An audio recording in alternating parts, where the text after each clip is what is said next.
অত ধৈর্য আর হচ্ছে কেন? আমার বিরুদ্ধে বলার ওদের জায়গা নেই। ওরা সবাই কামড়াচ্ছে, ওদের হয় ঝাড়ছে। আগে আমি দিয়েছিলাম পঞ্চায়েত সমিতির মাধ্যমে কাজগুলো করতে দেওয়ার। পঞ্চায়েত সমিতি আমার 2 বছর নষ্ট করে দিয়েছে। পঞ্চায়েত সমিতি 2 বছর নষ্ট। এরপর আমি চেঞ্জ করে দিয়েছি অন্য মাধ্যমে। দেখো ভাই, আমি আমার রাজ সিংহাসন ছেড়ে রাজনীতি করতে এসেছি। সহজ, আমি আইন কানুনটা একটু বুঝি। অনেকে বলছে কেন মামলা করতে যাওনি, চিন্তা করতে হবে না।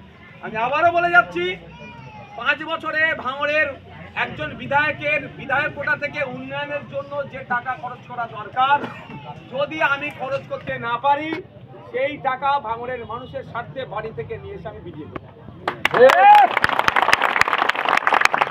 আমি কতটুকু কাজ করেছি না করেছি আমি এখন বলবো না। বলবো না আমি। কারণ কি, ঠিক সময়ে আমি দেখিয়ে দেবো এইখানে এইখানে এইখানে, এটা হচ্ছে আপনার শুধু আমি মিলিয়ে নেবেন, অসুবিধা হবে না।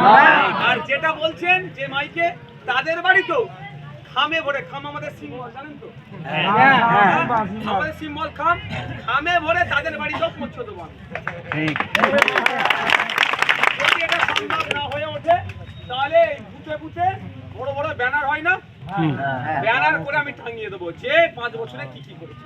এবার আপনার জানা দরকার, একজন এমএলএ 5 বছরে আগে ছিল 3 কোটি টাকা পাবে, এখন 5 বছরে এমএলএরা 3.5 কোটি টাকা পাচ্ছে। এই যে 50 লাখ টাকা বেড়েছে কার জন্য জানেন? ভাঙড়ের এমএলএর জন্য। ওই হোটেলের ক্রিমিনালের জন্য কিন্তু নয়। ও বলার সাহস নেই। বিধানসভায় দাঁড়িয়ে আমি বলেছিলাম বছরে 2 কোটি টাকার কাজের ব্যবস্থা করা দরকার এক একটা এমএলএ। সেটা মাত্র 50 লাখ বেড়েছে, কিন্তু বেড়েছে সেটাও 2011 সাল থেকে 2023 সাল পর্যন্ত 1 টাকাও বাড়েনি। বেড়েছে কার জন্য? আপনাদের জন্য। আপনারা ভোট দিয়ে যাকে পাঠিয়েছিলেন, সে গিয়ে ওখানে চিৎকার করার জন্য বেড়েছে। এই যে 3 কোটি বা 3.5 কোটি টাকা, 1 টাকাও কিন্তু এমএলএরা হাতে থাকবেন, হাতে পাই না। আমাদের কি করতে হয়? প্রস্তাব দিতে হয়।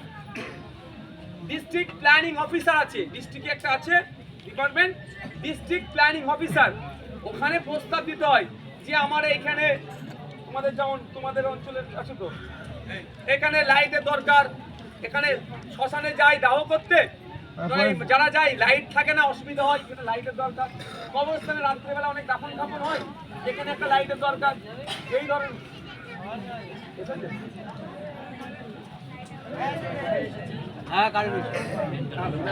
তো যেটা করতে হয় সেটা আমরা প্রস্তাব চাই। এটা ভাববেন না যে এমএলএর কাছে টাকা আছে, টাকা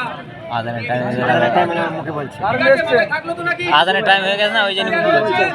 তাহলে কেউ যদি বলে কি উত্তর দেবে?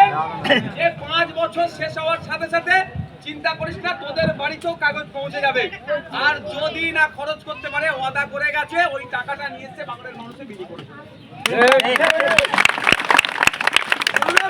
রাজনৈতিক হিংসায় জড়াবেন না, এটা অনুরোধ। আর ছেলেগুলোকে উচ্চশিক্ষায় শিক্ষিত করুন।